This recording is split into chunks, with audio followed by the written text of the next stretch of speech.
Salut, introduction. Splash, skip. Splash, as, couche, as, dessus, assis, en bas, couche, assis, le beau, pan. On vous explique tout ça tout de suite. Salut, on se retrouve aujourd'hui pour une nouvelle vidéo secret d'éducation et le thème c'est « Votre chien comprend tout ». Alors oui, votre chien comprendra tout si vous lui expliquez clairement ce que vous attendez de lui.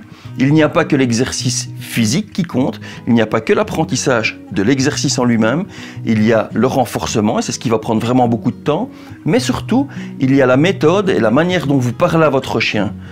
On va parler directement de ça, je vais vous donner 7 conseils qui vont vous permettre de parler au mieux avec lui pour qu'il vous comprenne le plus possible. C'est parti. Le premier conseil, c'est de toujours utiliser les mêmes commandes verbales avec votre chien et soyez toujours précis. Lorsque vous parlez à votre chien pour qu'il vous comprenne au mieux, si vous travaillez la commande assis, eh bien la commande sera assis. Il ne faut pas commencer avec assis s'il te plaît, assieds-toi, je t'ai demandé assis. Non, vous embrouillez tout. Une commande est une commande nette et brève. Assis, c'est assis. Debout, c'est debout. Ne commencez pas avec « je t'ai demandé de te mettre debout, s'il te plaît debout. C'est la deuxième fois que je te demande de te mettre debout. » Non, debout, c'est debout. On travaille une commande, elle doit être nette et toujours répétée de la même manière. C'est cette régularité qui va permettre au chien de comprendre ce que vous lui demandez. Ça, c'est pour le premier conseil. Pour le deuxième conseil, ce que je vous recommande, c'est de travailler la commande avec différentes intonations.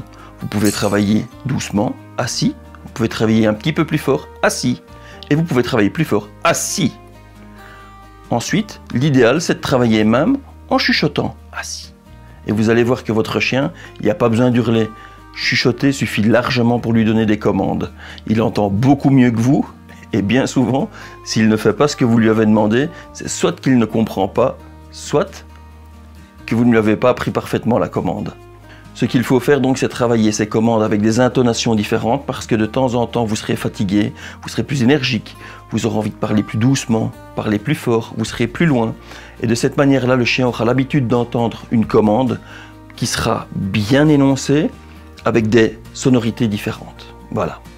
Le troisième conseil que je peux vous donner, si vous souhaitez que tous les membres de votre famille puissent interagir avec le chien de façon convenable, eh bien il faut que tout le monde lui apprenne la commande. Alors vous, ça vous paraît peut-être simple et vous vous dites, si je lui ai appris de se mettre debout, eh bien il va se mettre debout quand une autre personne va lui demander, alors que c'est complètement faux. Nous avons tous une verbale et une phonétique différente, on prononce tous de manière différente et le chien l'interprétera de façon différente également. Imaginez-vous simplement que vous entendiez quelqu'un qui est de nationalité portugaise, espagnole, anglophone, italienne, canadienne. Eh bien, on prononcera le même mot, mais avec un accent différent, de manière différente, et le chien l'entendra lui aussi de manière différente, simplement entre les différentes personnes qui sont dans notre famille. Eh bien, donc, ce que vous devez faire, c'est travailler cette commande par les différents membres de la famille, de manière à ce que le chien puisse vraiment bien associer la commande à ce qu'il entend. Ça, c'est pour le troisième conseil. Quatrième conseil, pour travailler avec votre chien, utilisez toujours des commandes brèves. Si vous utilisez des mots qui sont longs, le chien est parasité et perturbé, surtout qu'il reconnaît les commandes à la première, voire à la deuxième syllabe. Donc lorsque vous travaillez avec votre chien, travaillez avec des sons brefs et marquez vraiment la première ou la deuxième syllabe. Si vous travaillez la commande assis, insistez sur le as ou sur le si. Vous pouvez faire assis ou bien assis. Vous pouvez travailler la commande debout, debout, ou bien debout. Et vous allez voir que votre chien va beaucoup plus assimiler les commandes puisque vous avez une syllabe qui est brève dedans. Coucher, ça peut être coucher. D'ailleurs, on insiste fort sur le coucher. Et puis après ça, si vous travaillez reste, c'est net, c'est un seul mot, mais c'est bref. Travaillez donc des commandes qui sont brèves et prononcez fermement la première syllabe ou la deuxième en fonction de ce que vous aurez choisi comme syllabe dans le mot. Et puis évitez les mots longs, ce qui les parasite. Ça, c'est pour le quatrième conseil. 5e conseil à présent, vous allez me dire mais comment faire pour avoir des commandes verbales vraiment bien distinctes pour chacune des commandes que je vais apprendre à mon chien, surtout si vous en utilisez plus que celles qui sont simplement les commandes de base, assis, debout, couché, et pour qu'elles soient véritablement bien différentes l'une de l'autre. Comme dans les conseils numéro 4, ce que je vous conseillerais, c'est d'utiliser soit la première syllabe, soit la deuxième syllabe. Ça va vous permettre justement d'utiliser une partie du mot. Alors la première, par exemple, si vous utilisez debout, ne prononcez pas le de et travaillez juste le bou, comme on fait dans pas mal de clubs canins. Chez, ça c'est pour le coucher. Si, ça c'est pour le assis. De cette manière-là, ça va vous permettre d'utiliser d'autres syllabes pour d'autres commandes. Vous avez donc le bou, chez, si qui fait debout, couché, assis. Vous n'avez pas prononcé la première. Et de mon côté, si vous m'entendez travailler, je travaille as pour assis, je travaille deb pour debout et je travaille couche pour coucher. Ça me permet d'utiliser justement la deuxième partie de la syllabe pour utiliser d'autres commandes. Autre petite astuce, si vous parlez plusieurs langues, ne vous en privez pas, parlez plusieurs langues. L'anglais fait bien souvent l'affaire aussi car en général les mots sont très brefs. Par exemple, lorsque je travaille à gauche, j'utilise des commandes en français et lorsque je travaille à droite, j'utilise des commandes en anglais. Ce qui veut dire que pour que Peps vienne à mon pied à gauche, je lui dis hop, qui correspond à au pied. Vous voyez, j'insiste sur la commande hop et non pas pied. Et de l'autre côté, je fais feet qui fait pied, mais en anglais, ce qui veut donc dire hop vient à gauche, feet vient à droite. Pour lui, ce sont deux commandes différentes et deux mots faciles à retenir. Hop, feet. Même chose pour la commande tourner à gauche, tourner à droite. Si je veux qu'il tourne à gauche, c'est tourne. Et si je veux qu'il tourne à droite, c'est twist. Voilà, j'utilise deux mots différents, deux langues différentes, très bref et très facile à comprendre pour lui. N'hésitez pas donc à utiliser des mots différents, de langues différentes, toujours bref, et surtout, vérifiez bien que dans chacune de vos syllabes, dans toutes les syllabes que vous utilisez, elles ne se ressemblent pas. Une erreur que je constate souvent, ce sont des mots qui sont trop proches l'un de l'autre, notamment comme tiens et viens. Pour le chien, la syllabe est pratiquement la même et il y a risque d'erreur et de confusion. Évitez donc toutes les syllabes qui se ressemblent et faites sur une feuille de papier tous les mots et toutes les commandes que vous utilisez de manière à voir qu'elles soient bien différentes l'une de l'autre et que le chien puisse vraiment bien s'habituer à avoir cette syllabe-là qui lui donnera la commande qu'il doit effectuer. 6e conseil, et celui-ci est vraiment très important si vous travaillez avec des chiots, mais il est valable également si vous travaillez avec des chiens adultes et que vous travaillez des nouvelles commandes, il faut toujours prononcer le nom du chien avant de prononcer la commande. En effet, de cette manière-là, vous allez attirer l'attention du chien et il va savoir que c'est à lui que vous vous adressez. Si vous prononcez la commande sans avoir prononcé son nom, il va être pris au dépourvu et vous avez peu de chances que la commande soit apprise. Plus tard, il ne faudra plus prononcer son nom, sauf pour des commandes à distance où vous pensez que votre chien peut être un petit peu distrait. À ce moment-là, vous prononcerez son nom suivi de la commande. Ça va aller relativement vite si vous utilisez des syllabes brèves. Peps, as, Peps, assis. Peps, dup, Peps, stop. C'est fini. Toutes les commandes sont faites. Il est juste ici à côté de moi. Je vous préviens que quand je viens de dire Peps assis, il était assis. Hein. Donc, reste mon grand. Je vous montrerai ça en vidéo juste après. On va aller se balader et on va faire une petite vidéo pour vous montrer à distance comment ça fonctionne et peut-être bien une ici pour vous montrer la rapidité à laquelle les commandes sont comprises avec des toutes petites syllabes. Donc n'oubliez pas, prononcer le nom du chien avant de prononcer la commande, c'est essentiel, surtout quand vous travaillez avec un chiot. Voilà, on se retrouve donc à l'extérieur. Je voulais vous faire une vidéo en balade, mais là c'est impossible aujourd'hui parce qu'il y a vraiment beaucoup de vent et trop de pluie. J'ai mis la caméra dans le coffre de la voiture. Je me suis équipé d'un micro de façon à ce que vous puissiez entendre exactement la façon dont je parle à Peps quand je discute avec lui. Donc c'est pas le bruit de l'appareil photo, c'est le bruit du micro qui est ici que vous entendez. Et à partir de maintenant, vous allez voir comment il réagit quand on se balade. Pas de collier, pas de laisse, c'est notre habitude. On continue. Tu viens, Peps? On se balade.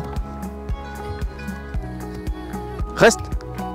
La commande reste donnée, elle est sèche, mais elle est donnée. On n'insiste pas, on ne bouge pas. Vous me voyez de dos. Maintenant, ce que je vais faire, c'est revenir vers lui, parce que normalement, quand on arrête la commande, reste, On doit dire la commande relax, mais ici ce que je vais faire, c'est compléter la commande par un peps au pied. Pas besoin de crier, ça se fait tout seul. C'est vraiment très facile. Ce que je vais faire maintenant, c'est...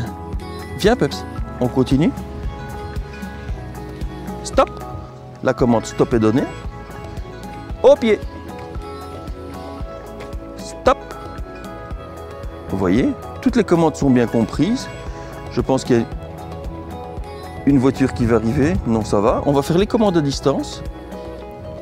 Peps, up, recule. Stop, assis, couche. Vous avez vu, j'ai insisté sur le couche, puisque moi je travaille sur la première syllabe. Là ici, même chose pour la commande assise. As, vous voyez. Et puis ensuite, la même chose pour la commande debout. Up. Voilà, le debout est fait. Il est un petit peu perturbé parce que là, on en fait plein d'affilée. T'es prêt, Peps? Alors là, tout à fait différent. Je vais lui donner son nom pour lui demander la commande, puisque c'est quelque chose qu'on ne fait pas du tout quand on est comme ça en extérieur. Peps, tourne. Voilà, assis. Le beau. Relax. La commande relax est donnée. Et vous voyez, tout fonctionne, il n'y a pas besoin de crier. Donnez des commandes vraiment nettes et précises. Toujours une syllabe. Et de cette manière-là, vous allez voir que ça va être beaucoup plus facile pour votre chien de vous comprendre. Puisqu'en fait, il entend toujours la même sonorité. Regardez maintenant, je vais chuchoter dans son oreille. As. Vous voyez? J'espère que vous m'entendez au micro. Peps, couche. Il n'y a pas besoin de crier. Elle est comprise même en parlant et en chuchotant. Peps, viens. Vous voyez? Il n'y a pas besoin de crier. On se retrouve à présent pour des exercices réalisés à l'intérieur et vous allez voir que toutes les commandes sont dites de manière relativement brève. Il n'y a pas besoin de crier et vous allez voir qu'elles sont comprises en une seule prise. C'est parti, on commence. T'es prêt, Peps? Je vais un petit peu l'échauffer au départ et c'est fait. Tu viens, on joue. Yep. Ce que vous allez entendre comme petit son qui s'appelle tip, c'est le fait de pouvoir prendre la corde. Alors plutôt que d'utiliser justement une commande verbale, j'ai utilisé donc une commande qui est juste sonore et qui ressemble à une syllabe, c'est-à-dire hip, ça veut dire prends. Et pour lui, il a assimilé cette commande comme si c'était le mot prends. Lâche, hip. Vous voyez, c'est prends. En avant, c'est parti. Lâche, as, couche, as, up. Tourne, tourne, twist, as, couche, yip. Voilà.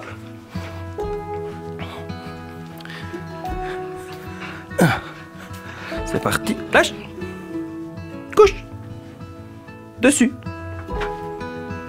assis, en bas, dessus, en bas, couche, roule, roule, as, up, tip. Voilà, toutes les commandes sont dites à chaque fois une fois. Et comme vous voyez, tout est très bien compris. Ça fonctionne vraiment avec n'importe quelle commande. Lâche, recule, recule, stop, couche.